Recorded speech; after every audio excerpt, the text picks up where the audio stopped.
IAS institute నిర్వహిస్తున్న all India scholarship exam pass అవ్వండి. 2 years ఫీజులో 50% మాత్రమే పే చేయండి. వికారాబాద్ జిల్లా లగచర్ల, హకీంపేట, పోలేపల్లి గ్రామాల ప్రజలకు సీఎం రేవంత్ రెడ్డి సర్కార్ గుడ్ న్యూస్ చెప్పింది. ఆయా గ్రామాల్లో ఫార్మా కంపెనీ నిర్ణయాన్ని ప్రభుత్వం వెనక్కి తీసుకుంటున్నట్లు ప్రకటించింది. ఫార్మా కాకుండా వేరే కంపెనీలైతే స్వచ్ఛందంగా తామే భూములు ఇస్తామని ప్రజలు చెప్పడంతో అక్కడ ఇండస్ట్రియల్ పార్క్ ఏర్పాటు చేయాలని ప్రభుత్వం యోచిస్తోంది. ఇండస్ట్రియల్ పార్క్ పేరుతో కొత్త నోటిఫికేషన్ త్వరలోనే ప్రభుత్వం విడుదల చేయనుంది. టెక్స్టైల్ కంపెనీలకు ప్రభుత్వం ప్రాధాన్యత ఇవ్వనున్నట్లు తెలుస్తోంది. టెక్స్టైల్ కంపెనీ ఏర్పాటు చేసినా ఇక్కడ పొల్యూషన్ ఉండదని ప్రభుత్వం భావించింది. అంతేకాకుండా స్థానిక యువతకు పెద్ద ఎత్తున ఉద్యోగాలు వస్తాయన్న ఆలోచనతోనే ప్రభుత్వం ఈ నిర్ణయం తీసుకున్నట్లు తెలిపింది. భూసేకరణ చట్టం 2013లోని సెక్షన్ 93 ప్రకారం లగచర్ల భూసేకరణను ఉపసంహరించుకుంటున్నట్లు నోటిఫికేషన్ విడుదల చేసింది.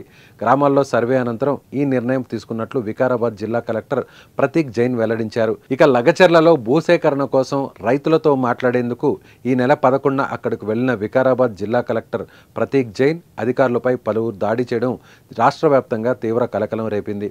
అదేవిధంగా ప్రత్యేక అధికారి వెంకటరెడ్డి ఈ దాడిలో తీవ్రంగా గాయపడ్డారు. కలెక్టర్ సహా ఇతర అధికారుల వాహనాలు ధ్వంసమయ్యాయి. ఘటనపై ప్రభుత్వం ఆగ్రహం వ్యక్తం చేయగా వీడియో ఆధారంగా పోలీసులు నిందితులను గుర్తించారు. ఈ ఘటనలో బీఆర్ఎస్ నేత మాజీ ఎమ్మెల్యే పట్నం నరేందర్ రెడ్డిని పోలీసులు అరెస్టు చేశారు. తాజాగా ఫార్మా కంపెనీ నిర్ణయాన్ని ప్రభుత్వం వెనక్కు తీసుకున్నట్లు ప్రకటించింది.